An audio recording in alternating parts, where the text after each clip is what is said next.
Bharatiya Janata party के महामंत्री श्रीमान विबोध गुप्ता जी हमारे बीच में हैं। मैं इनको कहूँगा कि आप आके अपनी बात।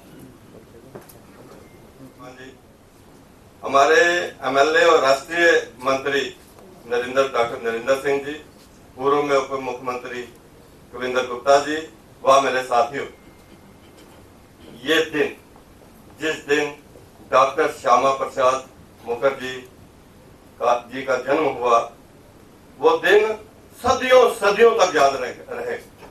जब तक भारत रहेगा, भारत तो रहेगा, तब तक इनको याद किया जाए। 3 बड़े काम इन्होंने किए। एक, भारतीय जनसंघ की नींव रखी, जो आज भारतीय जनता पार्टी के तौर पर भारत के अंदर शासन कर रही है और दुनिया की सबसे बड़ी राजनीतिक दल। दूसरा बड़ा काम, बंगाल का आधा हिस्सा बचाना। जब 1947 के अंदर विभाजन मुखर्जी, डॉक्टर श्यामा प्रसाद मुखर्जी आज के पश्चिम बंगाल का हिस्सा है, वो अगर बचा है तो वो डॉक्टर श्यामा प्रसाद मुखर्जी के कारण। और तो और अगर हमें लखनपुर पार करना है तो वीजा चाहिए। अगर दिल्ली से किसी ने लखनपुर करके जम्मू आना है तो वीजा चाहिए। और उस समय हम सब मिलकर उस महान विभूति का जन्मदिन मनाने हेतु एकत्रित हुए हैं, जिनकी सोच एक विचारधारा के रूप में हमारी धमनियों में जो है एक रक्त प्रवाह के तौर पर हमारे रक्त में जो है वो बह रही है, निरंतर बह रही है। एक सोच जिसके चलते उन्होंने शहादत पाई, जिसके बारे में हमारे पूर्व वक्ताओं ने कहा कि मेरे इस देश में 2 विधान नहीं हो सकते, 2 प्रधान नहीं हो सकते, 2 निशान नहीं हो सकते। अगर मैं इस देश का हिस्सा हूं, अगर मैं इस देश में एक आम नागरिक के नाते जी रहा हूं, तो इस देश में किसी भी हिस्से में एक विधान होना चाहिए, एक निशान होना चाहिए और एक प्रधान होना चाहिए।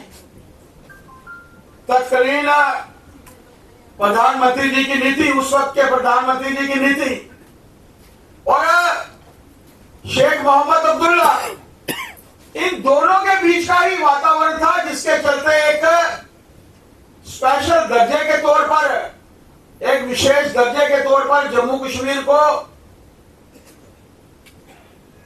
2 विधान दिए गए, 2 निशान दिए गए और 2 प्रधान दिए गए। पूरे देश भर में प्रधानमंत्री थे, लेकिन जम्मू कश्मीर में अपना एक प्रधानमंत्री। और यही श्यामा प्रसाद मुखर्जी, उनको ठीक नहीं लगता था कि कांग्रेस की दोगली नीतियां हैं।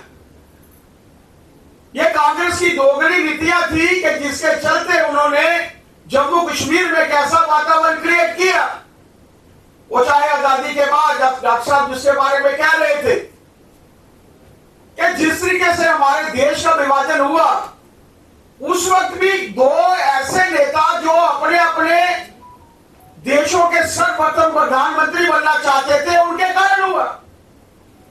नहीं तो देश की परिस्थितियां उस वक्त, आजादी के बाद की परिस्थितियां, जब अंग्रेजों ने भारत छोड़ा था, तो इस देश की परिस्थितियां ऐसी नहीं थी कि जिसके चलते देश सुचारू रूप से आगे चल पाता।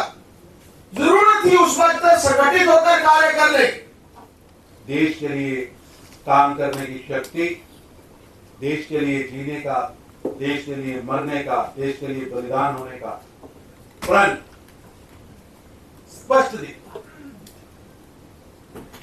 मैं नई पीढ़ी को भी निवेदन करता,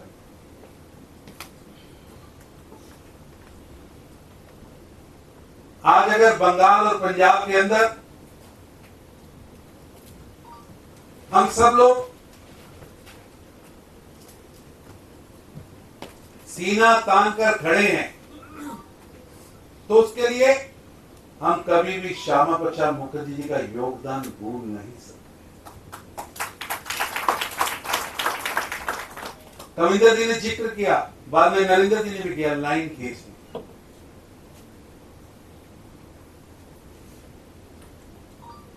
उनकी सोच पूरा पंजाब और पूरा बंगाल पाकिस्तान में चला जाए।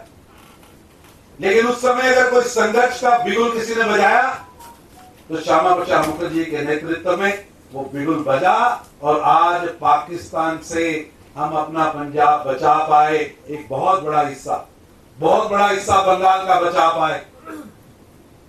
उस कत्लो गारत में अपने लोगों को बचा पाए। तो उसमें श्यामा प्रसाद मुखर्जी और राष्ट्रीय स्वयं सेवक संघ का बहुत बड़ा योगदान, बुलाया नहीं जा सकता। मित्रों, उनका जीवन अपने आप में एक तपस्वी का जीवन था। छोटी सी उम्र में कुलपति बनना, एजुकेशन में हाईएस्ट लेवल पर पहुंचना,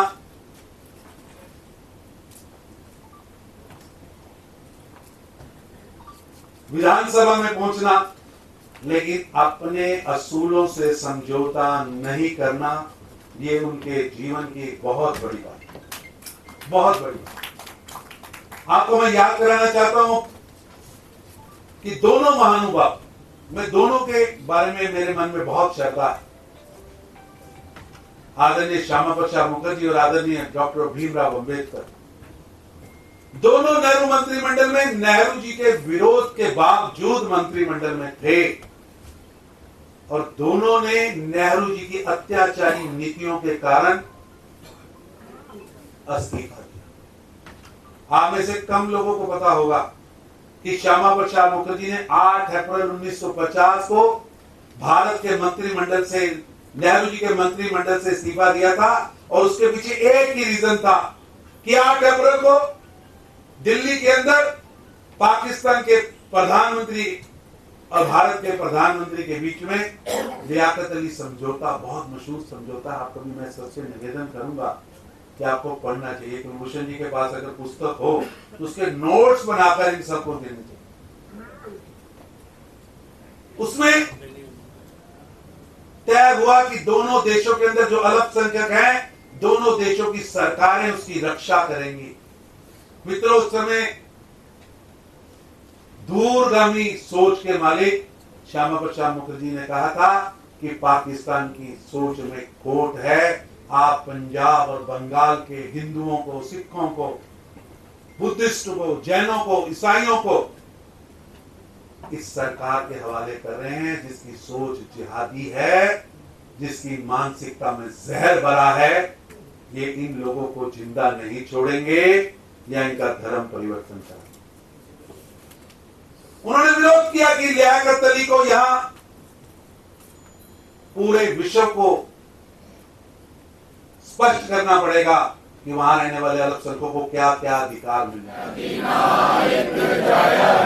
भारत भाग्य विधाता, पंजाब सिंध गुजरात मराठा द्राविड़ उत्कल बंगा, विंध्य हिमाचल यमुना गंगा, ऊचल जल तरंगा, तब शुभ नामे जागे, तब शुभ आशीष मांगे, गाए सब जय गाथा, जन गण मंगल दायक जय हे भारत भाग्य विधाता, जय हे जय हे जय हे जय जय जय जय हे।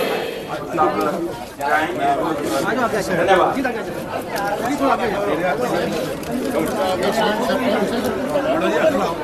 और जो लोग पुष्पांजलि करना चाहते हैं वो बारी बारी आके कर सकते हैं।